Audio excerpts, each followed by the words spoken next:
Assalamualaikum warahmatullahi wabarakatuh. Selamat datang di Cahaya Kisah Islami, tempat di mana kita menggali hikmah dari perjalanan para nabi dan rasul.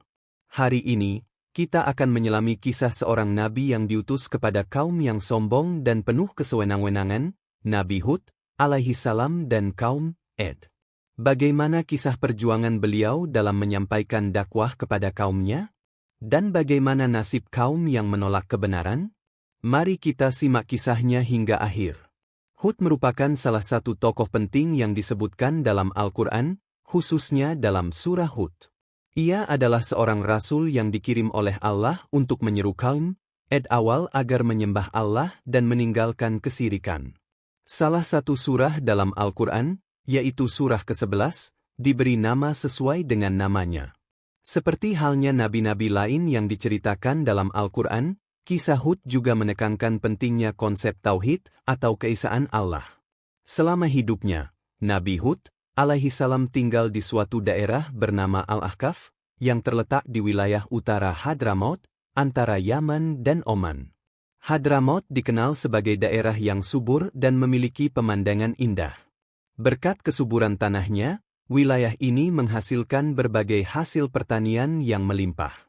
Selain dipercaya sebagai tempat kelahiran Nabi Hud, alaihi salam, Hadramaut juga diyakini sebagai tempat lahirnya Nabi Saleh, alaihi salam. Selain itu, wilayah ini memiliki keistimewaan lain, yaitu keberadaan kabar Hud atau makam Nabi Hud. Dekat dengan makam tersebut, terdapat sebuah masjid yang sering dikunjungi oleh para peziarah, terutama pada tanggal 11 Syaban, di mana banyak orang datang untuk berziarah dan berdoa di sana. Dalam Al-Quran, Allah menyebutkan pengutusan Nabi Hud kepada kaum Ad dalam beberapa ayat. Salah satu ayatnya terdapat dalam surah Hud ayat 50, yang berbunyi, "Dan kepada kaum Ad, kami utus saudara mereka, Hud. Dia berkata, wahai kaumku, sembahlah Allah, tidak ada Tuhan bagimu selain Dia. Selama ini, kamu hanyalah mengada-ada." Qiyas Hud 50. Dari ayat ini, jelas bahwa Nabi Hud datang dengan misi utama menyeru kaumnya untuk kembali menyembah Allah dan meninggalkan kebiasaan menyembah berhala. Nama Hud disebutkan dalam Al-Quran sebanyak 7 kali. Kisahnya dan kisah kaum Ad juga dijelaskan dalam beberapa bagian Al-Quran, termasuk dalam surah Al-Mu'minun 23-31-41.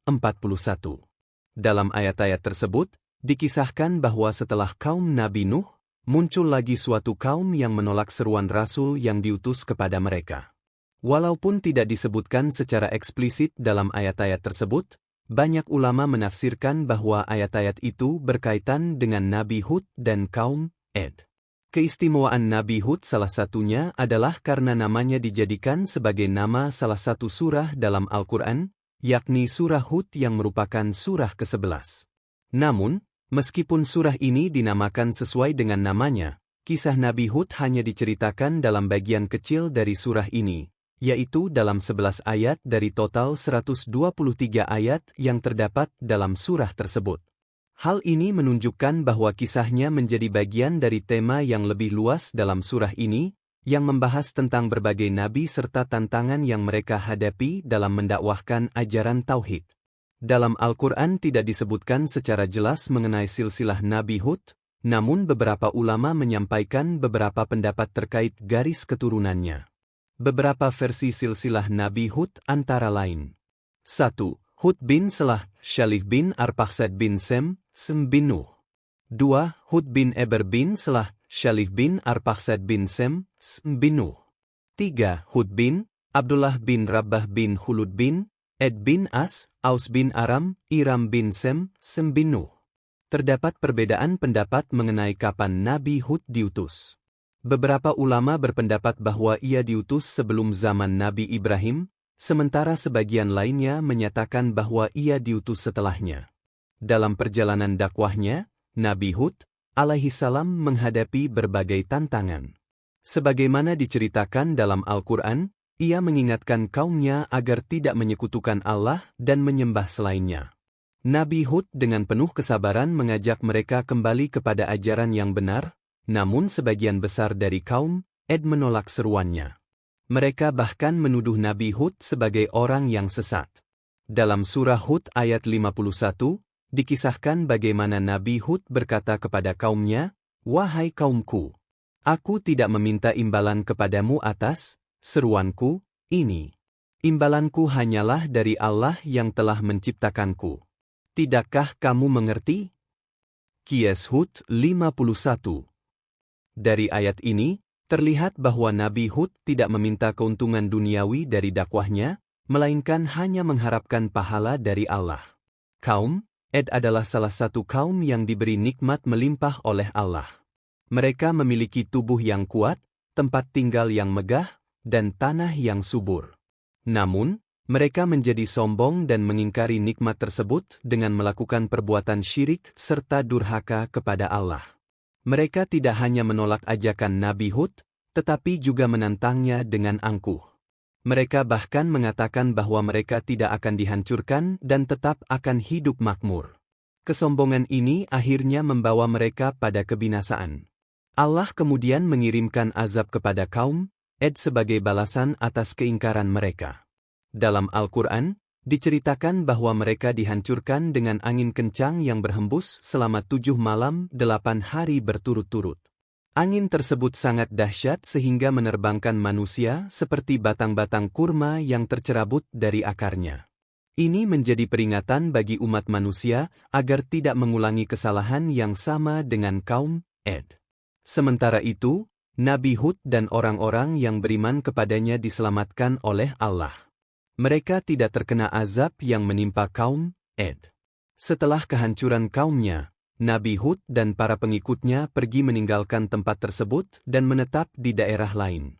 Sejak saat itu, kisah kaum Ad menjadi pelajaran bagi generasi setelahnya tentang pentingnya taat kepada Allah dan menjauhi kesombongan serta kesirikan. Sebagai seorang nabi, Hud alaihi salam memiliki karakteristik yang kuat. Ia adalah sosok yang sabar, tegas dalam menyampaikan kebenaran, serta penuh kasih sayang kepada kaumnya. Meskipun menghadapi berbagai penolakan dan ancaman, ia tetap teguh dalam menjalankan tugasnya sebagai utusan Allah. Kisahnya menjadi salah satu contoh nyata tentang bagaimana perjuangan seorang nabi dalam menghadapi tantangan dakwah. Di zaman modern ini, kisah Nabi Hud tetap relevan sebagai pengingat bagi umat manusia. Kesombongan, ketamakan, dan penolakan terhadap ajaran kebenaran masih sering terjadi. Oleh karena itu, memahami kisah Nabi Hud dapat menjadi pelajaran agar manusia selalu rendah hati, bersyukur atas nikmat yang diberikan, serta selalu berpegang teguh pada ajaran tauhid. Selain itu, keberadaan makam Nabi Hud di Hadramaut menjadi saksi bisu dari sejarah panjang perjalanannya. Hingga kini, banyak umat Islam yang datang untuk berziarah ke tempat tersebut sebagai bentuk penghormatan terhadap salah satu nabi yang telah berjuang menyebarkan ajaran Allah. Tradisi ini tidak hanya dilakukan oleh masyarakat setempat, tetapi juga oleh peziarah dari berbagai negara. Dalam Al-Quran disebutkan bahwa kaum Ad merupakan penerus dari kaum Nuh dalam menguasai bumi. Mereka dikenal memiliki bangunan tinggi, istana megah, dan benteng yang kokoh. Kaum ini memiliki tubuh yang kuat serta terkenal dengan tindakan kejam dan kekerasan. Mereka cenderung mengikuti perintah para pemimpin yang zalim dan durhaka. Ibnu Katsir mengungkapkan bahwa kaum Ad adalah kelompok pertama yang mulai menyembah berhala setelah peristiwa banjir besar yang melanda di zaman Nabi Nuh. Berhala yang mereka sembah diberi nama Syamad, Syamud, dan Huran. Nabi Hud diutus untuk menyeru kaum Ad agar kembali bertakwa kepada Allah. Dalam dakwahnya, Hud menegaskan bahwa ia tidak mengharapkan imbalan dari mereka. Ia juga mengingatkan tentang nikmat Allah yang telah dikaruniakan kepada mereka, seperti hewan ternak, keturunan, kebun yang subur, serta mata air yang melimpah. Meskipun demikian, mayoritas kaum Ad tetap enggan menerima ajakan Hud. Mereka bersikeras mempertahankan tradisi nenek moyang yang telah lama menyembah berhala. Alasan utama penolakan mereka adalah karena Hud hanya manusia biasa seperti mereka dan tidak menunjukkan mukjizat yang luar biasa. Bahkan, Hud dituduh sebagai pendusta, kurang waras, serta dianggap terkena gangguan dari berhala yang mereka sembah. Kaum Ed bahkan menantang Hud untuk segera mendatangkan azab yang sering ia peringatkan. Menanggapi sikap keras kepala kaumnya, Hud balik menantang mereka agar melaksanakan tipu daya mereka terhadap dirinya tanpa menunda-nunda. Setelah sekian lama mendakwahkan kebenaran, Hud akhirnya menyerahkan nasib kaumnya kepada Allah. Ia berkata bahwa dirinya telah menjalankan tugasnya sebagai rasul dan memperingatkan bahwa Allah akan menggantikan mereka dengan kaum yang lebih baik. Kaum Ed tidak akan mampu mendatangkan bahaya sekecil apapun terhadap Allah, karena Dia adalah pemelihara segala sesuatu. Setelah bertahun-tahun berdakwah, akhirnya azab yang telah diperingatkan Hud benar-benar menimpa kaum Ed. Hud beserta para pengikutnya yang beriman berhasil diselamatkan dari kehancuran tersebut. Al-Quran menggambarkan bahwa kaum Ed dibinasakan oleh angin kencang yang dingin, yang berlangsung selama 7 malam 8 hari. Mereka bergelimpangan di tanah seperti tunggul pohon kurma yang telah lapuk. Angin tersebut begitu dahsyat sehingga menghancurkan segala sesuatu yang dilaluinya hingga menjadi serbuk. Tidak banyak informasi dalam Al-Quran mengenai kehidupan Hud setelah kehancuran kaum Ed maupun usianya saat wafat. Namun, beberapa sumber menyatakan bahwa Hud wafat pada usia 150 tahun. Kisah kaum terdahulu yang disebutkan dalam Al-Quran bukan hanya sekadar catatan sejarah, tetapi juga sebagai pelajaran bagi generasi setelahnya. Faktor utama yang menyebabkan kehancuran suatu kaum bukan hanya karena ketidaktaatan mereka, tetapi juga akibat kezaliman yang telah membudaya dalam masyarakat mereka. Pada awalnya, hanya segelintir orang yang berbuat zalim, namun karena kelompok ini mendominasi, maka perilaku buruk mereka menjadi budaya yang menyebar luas. Al-Quran telah banyak menceritakan kehancuran kaum yang durhaka, seperti kaum Nuh, kaum Hud, Ed, kaum Saleh, Samud, kaum Lut, kaum Syuaib, Madian dan Asyab al-Aikah, Asyab al-Uhdud, bangsa Iram, dan bangsa Saba.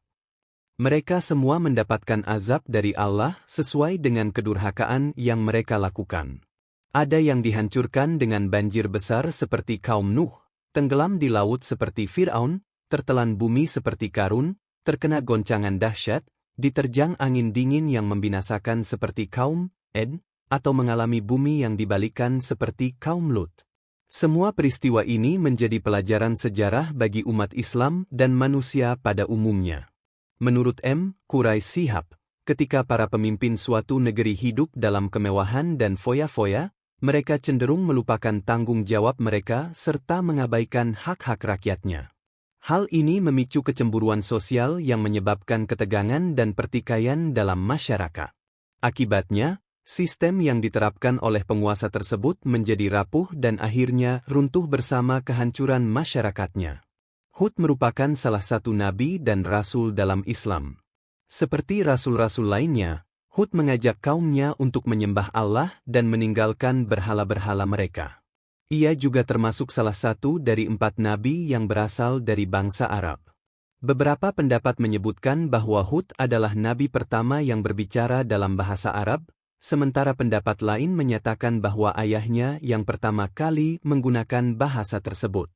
Ada juga teori yang menyebutkan bahwa bahasa Arab pertama kali digunakan oleh Nabi Nuh atau bahkan Nabi Adam. Kaum Ed adalah suku Arab kuno yang disebutkan dalam Al-Quran.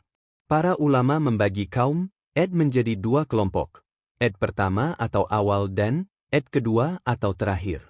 Kaum Ed pertama memiliki ibu kota yang disebut Iram dan menetap di kawasan Arab Selatan, di antara Amman dan Hadramaut. Sementara itu, kaum Ed kedua muncul setelah kaum Ed pertama binasa. Nabi Hud berdakwah kepada kaum Ed awal.